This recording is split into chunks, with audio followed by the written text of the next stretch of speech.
Mr. Kohberger, you have an opportunity to make a statement if you wish to. I take it you are declining. I respectfully decline. Well.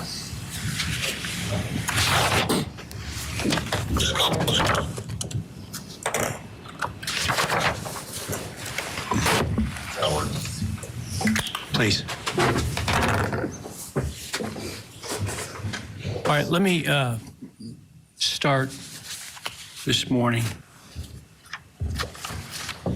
by acknowledging and thanking those that have come here today in support of their loved ones. And I appreciate your courage and your strength. And I hope that you are able to move on as best as possible. Thank counsel for the professionalism that they've exhibited throughout this case. It has been my great honor to preside in this case and to help bring, to the extent possible, some resolution and hopefully justice to this case.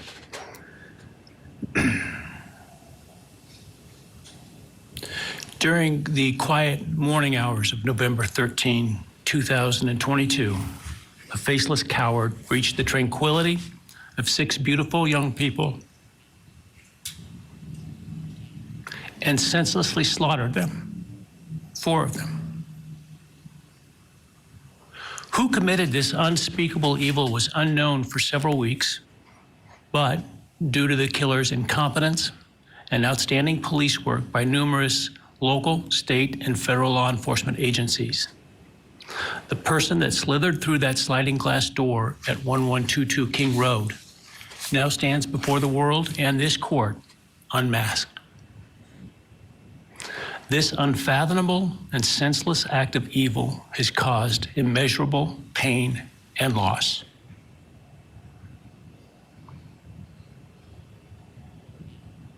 No parent should ever have to bury their child.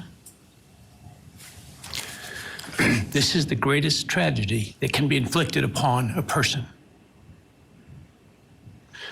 Parents who took their children to college in a truck filled with moving boxes had to bring them home in hearses lined with coffins.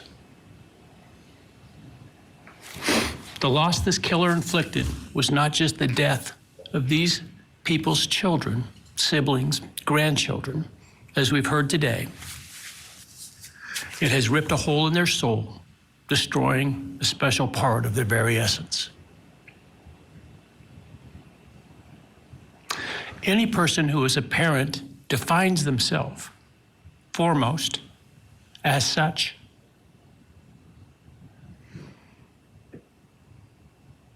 It is their existence and purpose of being. And it has been stolen from these parents.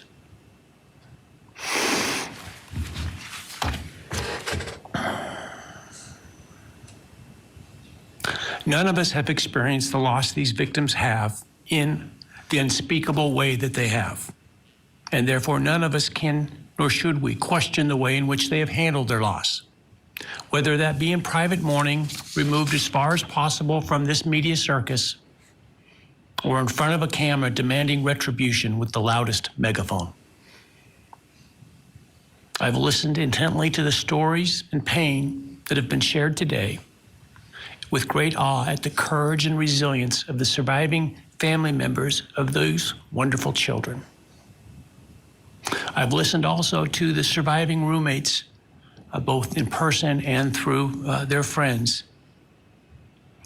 And I can't think of how, frankly, courageous they have been despite the hell that they have faced by uncaring people who have come up with all kinds of crazy theories about 2 kids simply being kids.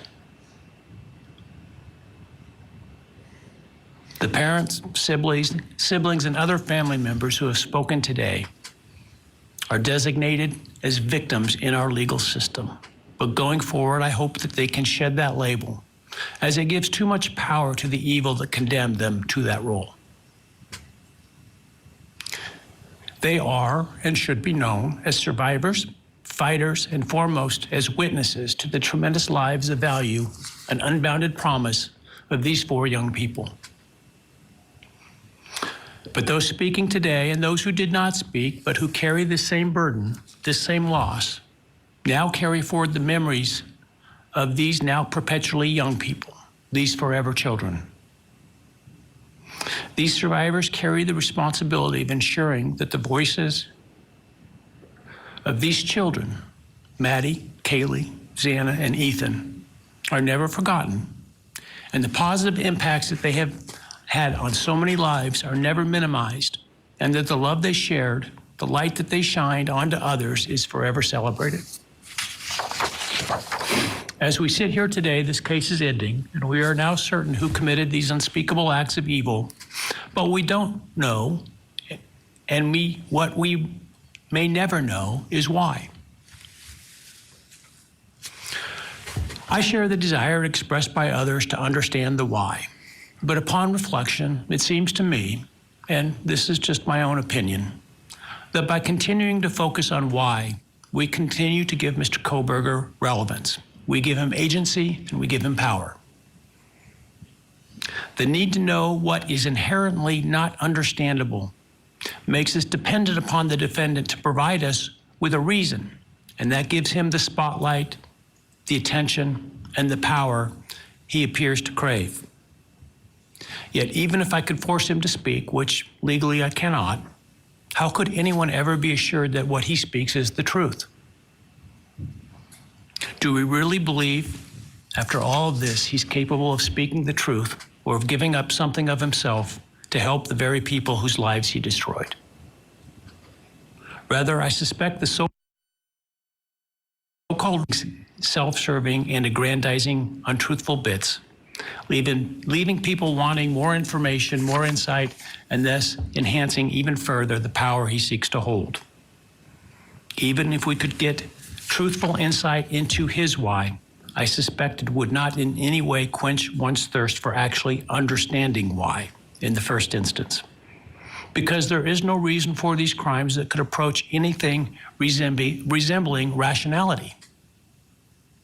No conceivable reason could make any sense. And in the end, the more we struggle to seek explanation for the unexplainable, the more we try to extract a reason, the more power and control we give to him. In my view, the time has now come to end Mr. Kohberger's 15 minutes of fame. It's time that he be consigned to the ignominy and isolation of perpetual incarceration. I know there has been concern about him collaborating on books or movies or other media projects, and I truly hope that someone does not stoop to affording him this spotlight that he desires in the name of clicks, royalties, or profits. While criminal behavioralists should study him away from the spotlight in an attempt to prevent other would-be killers from acting on their worst impulses, there should be no need for that to spill over into the public eye.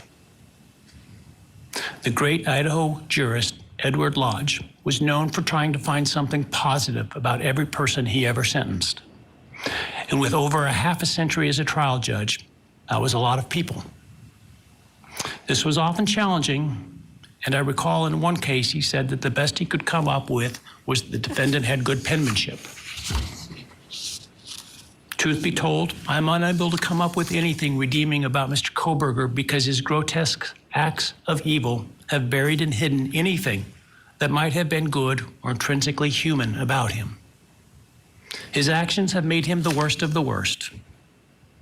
Even in pleading guilty, he is giving nothing hinting of remorse or redemption, nothing suggesting even a recognition or understanding, let alone regret for the pain that he has caused.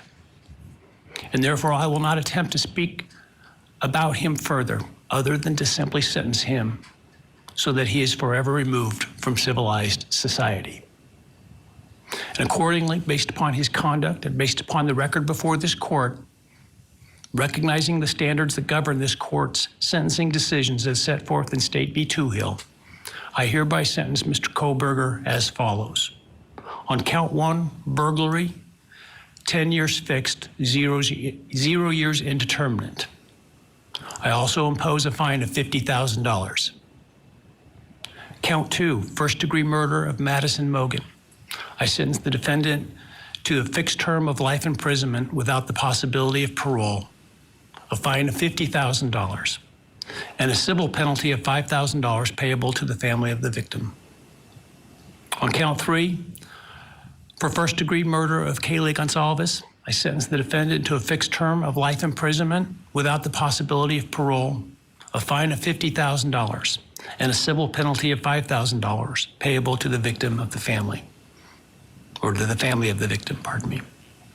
On count 4, for the first-degree murder of Xana Kernodle, I sentence the defendant to a fixed term of life imprisonment without the possibility of parole, a fine of $50,000, and a civil penalty of $5,000 payable to the family of the victim. On count 5, for the first-degree murder of Ethan Chapin, I sentence the defendant to a fixed term of life imprisonment without the possibility of parole, a fine of $50,000, and a civil penalty of $5,000 payable to the family of the victim. The sentences on counts 1, 2, 3, 4, and 5 shall run consecutively to one another. Restitution will be left open for 60 days. Defendant will be required to submit a DNA sample and a right thumbprint impression to the Department of Corrections and comply with the DNA Database Act. I remand the defendant to the custody of the Idaho State Board of Corrections for to be imprisoned in an appropriate facility in execution of the sentence where he will remain until he dies. Though you've waived your right to appeal, you do have a right to file a notice of appeal, and any such appeal must be filed within 42 days of the date of the written judgment, which will be entered shortly hereafter. Though the appeal, you should be aware, may be deemed a violation of the plea agreement, and so I certainly suggest you discuss that with counsel if that is your desire. I ask the media and public present to allow the families to be escorted out first before they leave. Again, thank you to everyone for your stories today. I am strengthened by them, and I am encouraged by your humanity and strength, and God bless you. We're adjourned.